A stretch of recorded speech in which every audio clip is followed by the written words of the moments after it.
Do you feel the vibe?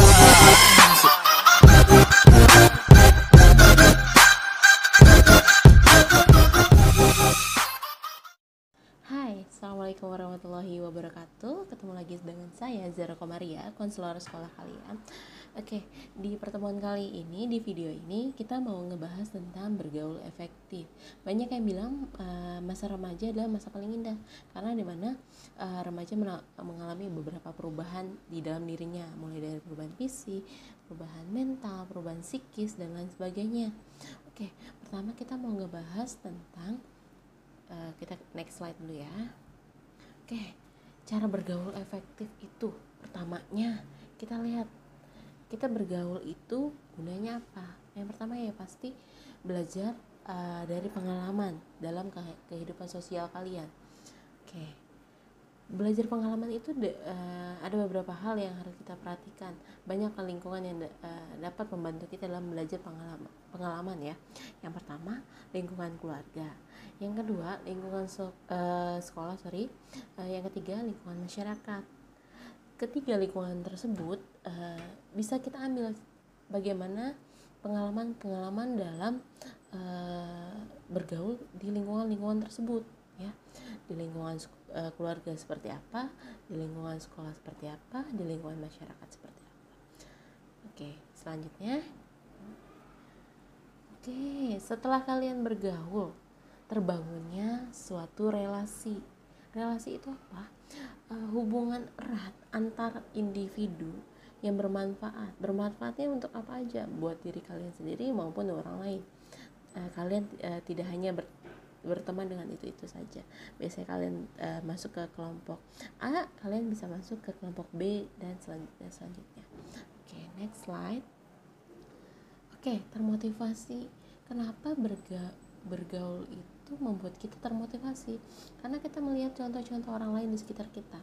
Mungkin contohnya saya lemah di mata pelajaran matematika, tapi teman saya unggul di pelajaran matematika. Berarti kita termotivasi, akan otomatis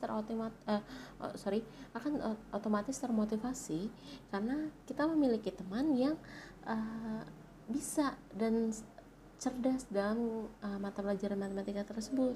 Jadi kita ada yang termotivasinya ya. Oke, next slide. Jadi pendengar yang baik. Kenapa bergaul efektif itu memerlukan sifat atau cara, yaitu jadi pendengar yang baik. Kenapa? Pendengar yang baik di suatu lingkungan sosial akan menjadi seseorang yang dipercayai, seseorang yang dikagumi, seseorang yang menjadi seseorang yang spesial dalam suatu kelompok yang dia yang berada di dirinya. Maksudnya seorang pendengar yang baik akan menjadi sosok panutan untuk teman-temannya di dalam sebuah kelompok sosialnya. Oke, next. Oke, di dalam bergaul efektif kita jadi terbentuk rasa kepeduliannya. Kenapa kan bisa terbentuk kepeduliannya? Karena pertama, kita sering melihat teman kita di dalam lingkungan sosial kita, dalam ruang lingkup kita yang membutuhkan. Pertama, kita akan tersulut atau terstimulus rasa empati dan simpatinya. Jadi timbullah suatu kepedulian antar sesama, antar teman, solidaritas kalau bahasanya kalian ya. Oke, next slide. Luasnya pandangan. Oke, jadi pandangan kita tidak monoton. Misalnya kita biasa bergaul di lingkungan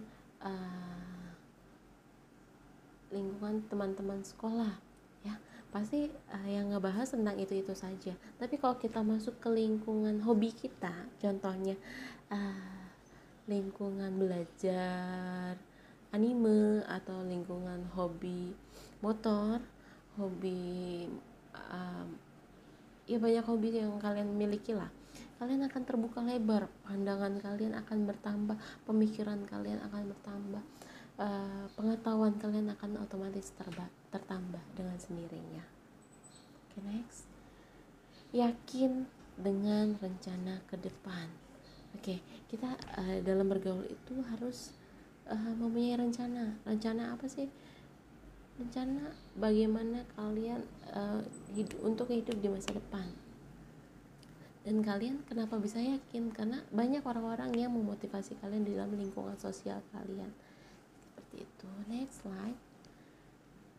Oke, teman-teman kalian itu merupakan seseorang yang memberikan pembelajaran dalam kehidupan kalian. Ya, pasti. Banyak contohnya gini. Teman kalian gagal dalam seleksi paskibraka. Mereka akan menceritakan kenapa mereka gagal, kenapa mereka tidak bisa masuk dalam seleksi tersebut, dan jadi pembelajaran buat kalian ke depannya. Kalau kalian mau masuk tim paskibraka, pasti kalian akan menghindari hal-hal yang bisa menggagalkan seleksi tersebut. Oke, next. Oke, ternyata udah sekian dan terima kasih nih. Tapi sebelum ibu tutup, ibu mau ngebahas tentang prinsip dasar pergaulan yang sehat ya. Pertama, prinsipnya mesti ada perubahan peran. Kenapa? Kita harus mampu menyesuaikan diri terhadap segala situasi dan kondisi ya. Kedua, daya fantasi yang berlebihan. Kita hilangkan hal-hal atau daya fantasi yang berlebihan, hayalan tingkat tinggi, karena kalau terlalu berhayal atau mempunyai impian yang terlalu berlebihan, mungkin kalian akan jadi down dan lain sebagainya. Tiga, ikatan kelompok yang kuat. Oke, suatu pergaulan pasti akan terjadi ikatan kelompok yang kuat. Yang keempat, krisis identitas. Jadi yang tadi ibu bahas pertama ya, remaja itu sedang mencari jati dirinya masing-masing pastinya di dalam usia kalian, dan kalian pun mungkin akan merasakannya. Oke, kita ngebahas tips jitu mencari teman. Yang terakhir ya, ibu berikan tips. Pertama, pada saat mengobrol pertama kali dengan seseorang, disitulah pribadi kita bisa kelihatan. First impression ya, pandangan pertama. Pasti kalian akan selalu kalian tahu lah istilahnya melabeling itu langsung ngecap. Misalnya orang tersebut di dalam pembicaraan pertama itu dia terbaca bahwa dia merupakan sosok yang egois. Kalian akan berpikiran terus kalau dia adalah orang yang egois. Yang kedua, usahakan menjadi teman ngobrol yang baik bagi orang lain meskipun kita sebelumnya tidak mengenal satu sama lain. Jadi lebih terbuka terhadap orang-orang baru, terus menjadi teman ngobrol yang baik. Tadi yang juga yang ibu jelaskan, menjadi pendengar yang baik.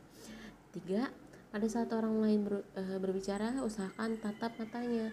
Kalian harus lebih fokus. Bila orang sedang berbicara, ya kita fokus, jangan asik dengan gadget atau melihat-lihat yang lainnya ya. Itu tips gitu untuk mencari teman ya. Oke. Nah, ibu rasa cukup untuk materi hari ini tentang bergaul efektif. Semoga kalian bisa mengambil hikmahnya dan pembelajarannya. Oke, see you next video. Bye. Jangan lupa subscribe and like and share. Thank you so much.